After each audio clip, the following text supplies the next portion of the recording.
Okay, so to get to the service outcomes page, you're going to want to click services and then service outcomes.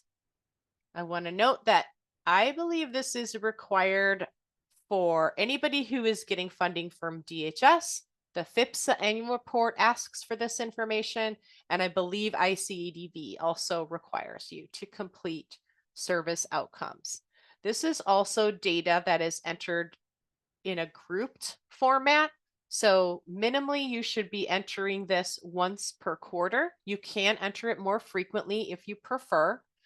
And these are based on the anonymous surveys that are provided to survivors about whether or not certain outcomes were met.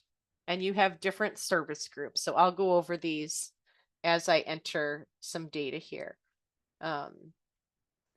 For searching, it will display records over the last 3 months. I'm going to go back for about 4 years to see if I can find any previously entered records. So if I go back 4 years, okay. So I see these are surveys of the counseling group. So I may have survivors that are enrolled in my counseling group where they've received primarily counseling. I gave them the survey, which includes the question on community resources. I can't remember it verbatim, but it's something along the lines of, I am now more aware of resources in my community that can help me. And then they respond yes or no. So you enter that you're referring to the community resources question here, the number of people that responded yes to that question, and the number of people that responded no. And you can edit or delete any of the existing records. And to enter a new record, you want to enter the last date that represents the reporting period. So if I'm entering January through March, I'll enter again March 31st. There are different client service groups, and the instructions say, not in InfoNet, but other instructions you probably receive from ICADV or DHS, that you only want to survey each client one time. So you can distribute the survey to clients in the shelter, have them respond to the questions. And these are obviously voluntary and anonymous. So I think those are in the instructions you receive from your funder too. So if I'm serving the shelter group, I would select shelter. And I guess it's getting ahead of me a little bit here. There are 4 questions. You may add more if you wish to do that, but there are 4 main questions that are required for FIPSA and ICADV.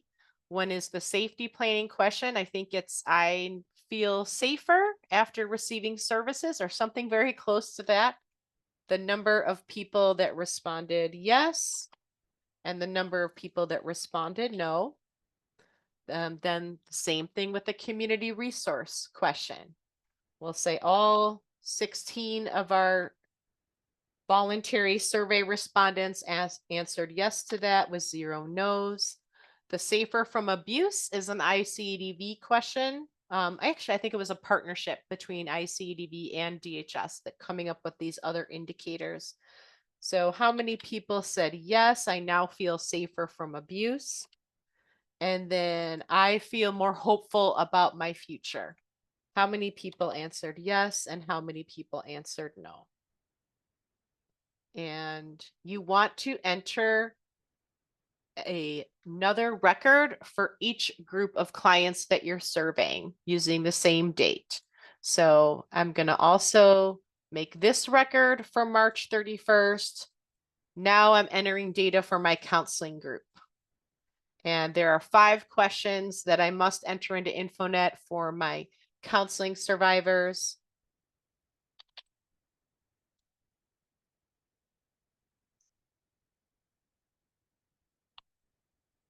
Just enter again the number of yeses, number of nos.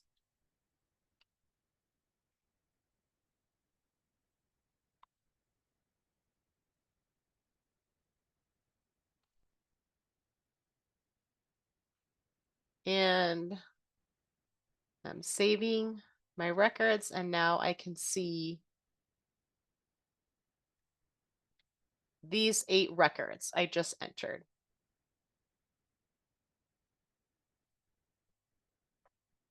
So that concludes your service outcomes.